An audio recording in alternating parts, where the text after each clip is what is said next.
اعوذ باللہ من الشیطان الرجیم بسم اللہ الرحمن الرحیم۔ حکیم داؤد احمد خان اپنے یوٹیوب چینل خان 78 دعاخانہ داؤد میں آپ سب ویورز کو خوش آمدید کہتا ہے، اور میں امید کرتا ہوں کہ آپ سب ویورز جو ہیں وہ خیریت سے ہوں گے۔ اللہ تعالیٰ آپ کی تمام جائز حاجات کو پورا فرمائے، آمین۔ جیسا کہ آپ جانتے ہیں کہ میں نے پہلے بھی اعصابی جو غذائیں تھیں وہ بیان کی تھی۔ آج ہم عضلاتی اعصابی کے متعلق بات کریں گے۔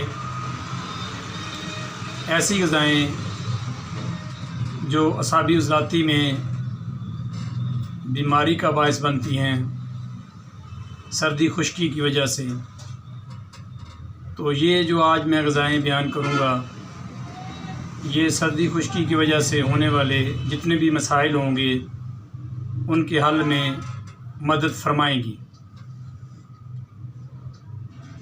اب میں آپ کو چند علامات بتاتا ہوں جس سے آپ کو اپنے مزاج کے بارے میں علم ہو جائے گا۔ ایسے ویورز جن کے منہ کا ذائقہ پھیکا اور میٹھا ہوتا ہو، یورین سفید کلر کا آتا ہو اور بار بار آتا ہو، سستی اور ساتھ میں دل بھی گھبراتا ہو، جب وہ سو جائے تو اس کو عجیب عجیب خیالات بھی آتے ہوں اور نیند مکمل طور پر پوری نہ ہوتی ہو۔ عموماً دیکھا جاتا ہے کہ اس میں معدہ بھی خراب ہو جاتا ہے اور ہیضے جیسی علامات بن جاتی ہیں۔ تو آج ہم جو غذائیں آپ کو بتائیں گے وہ ان تمام بیماریوں کا انشاءاللہ تعالی علاج ثابت ہوں گی۔ تو اب ہم چلتے ہیں غذاؤں کی طرف۔ اس سے پہلے کہ میں آپ کو غذائیں بتاؤں، آپ سے گزارش ہے کہ جو ویورز میرے چینل کو پہلی بار دیکھ رہے ہیں وہ اس کو سبسکرائب کریں، لائک کریں اور اپنے دوستوں کے ساتھ شیئر کریں، اور جو پہلے دیکھنے والے ہیں ان کا میں اپنے تہہ دل سے شکر گزار ہوں کہ وہ میری فیملی کا حصہ ہیں۔ تو اب میں چلتا ہوں غذاؤں کی طرف۔ سب سے پہلے ہے جی مونگ پھلی، سبز ناریل، ترش دہی، مربع ہرڈ، مربع سیب، فروٹ چاٹ، دہی بلے، پکی لسی جس کو ہم چاٹی کی لسی کہتے ہیں، جو دہی کے ساتھ ملا کے پانی ملا کر عموماً مائیں بہنیں جو ہیں گھروں میں تیار کرتی ہیں، اسے ہم کہتے ہیں پکی لسی۔ سنگھاڑا، اروی، ماش ثابت، کارخانہ کی برف، انڈے کی سفیدی، چکوترا، شکرکندی، اناناس، شربت انجبار، ترش پھلوں کا جوس، بوتل ہر قسم کی جیسے 7 اپ، سپرائٹ وغیرہ وغیرہ۔ سالن اب ہم کس چیز کا تیار کریں گے؟ اس کے لیے ہمیں موٹ، تیل میں تلی ہوئی مچھلی، آلو، گوبھی، لوبیا۔ آپ پریشان نہ ہوں، ویڈیو کو دھیان سے دیکھیں۔ یہ جو غذائیں میں بیان کر رہا ہوں یہ میں انشاءاللہ تعالی سکرین پہ بھی دے دوں گا۔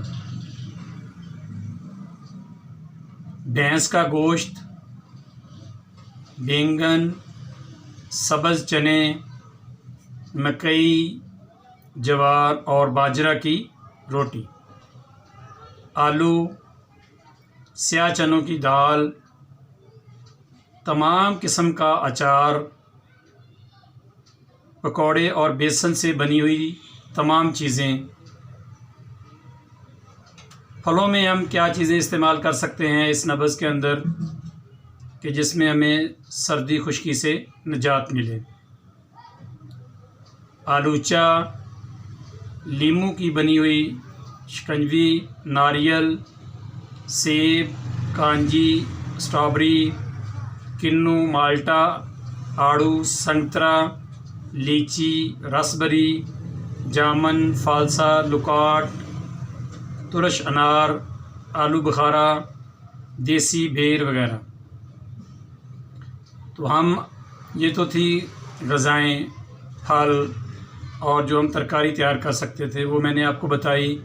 اس میں ہم کہوا جو ہے نا وہ ہم لونگ، دار چینی، چائے کی پتی کا بھی استعمال کر سکتے ہیں، اور جن کو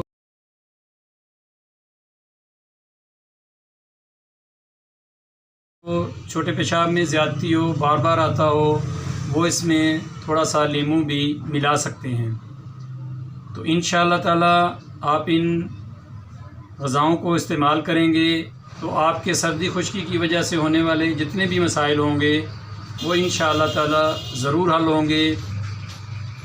یہ جو چیزیں میں نے آپ کو بتائی ہیں یہ ہمارے محبوب استاد دوست محمد رحمۃ اللہ تعالیٰ علیہ کے قانون کے مطابق ہیں۔ ان کا یہ کہنا ہے کہ جو سردی خشکی ہے اس میں جو مسائل ہوتے ہیں ان کو خشکی اور سردی ختم کرتی ہے۔ تو آپ ان غذاؤں کو استعمال کریں، انشاءاللہ تعالیٰ اللہ تعالیٰ آپ کو صحت دیں گے۔ اگر آپ کو پھر بھی کوئی مسئلہ ہو، کسی بات کی سمجھ نہ آئی ہو، یا آپ میری اصلاح کرنا چاہتے ہوں تو آپ مجھے کمنٹ کر سکتے ہیں۔ میں اپنی اس ویڈیو کے دوران آپ کو واٹس ایپ میسج کا جو نمبر ہے وہ بھی اسکرین پہ دے دوں گا۔ اگر آپ کو کوئی مسئلہ ہو تو آپ مجھے وائس میسج بھی کر سکتے ہیں، اور انشاءاللہ تعالیٰ جو بھی رہنمائی آپ مجھ سے لینا چاہتے ہیں میں آپ کو انشاءاللہ تعالیٰ ضرور دینے کی کوشش کروں گا اپنے علم کے مطابق۔ ہمیں چاہیے کہ ہم دوسروں کے لیے آسانیاں پیدا فرمائیں، نہ کہ مشکلات۔ میں نے یہ چھوٹی سی کوشش کی ہے کہ آپ کو بتا سکوں کہ سردی خشکی کے مسائل سے کیسے بچا جا سکتا ہے۔ اب جیسا کہ میں اپنی ہر ویڈیو میں کہتا ہوں کہ الحمدللہ ہم مسلمان ہیں، ہمیں اپنی نماز کو باقاعدگی سے ادا کرنا چاہیے اور اپنے بچوں کو بھی اس کی تلقین فرمانی چاہیے۔ اب میں آپ سے اجازت چاہتا ہوں اس دعا کے ساتھ، ربنا آتنا فی الدنیا حسنۃ وفی الآخرۃ حسنۃ وقنا عذاب النار۔ السلام علیکم ورحمۃ اللہ وبرکاتہ۔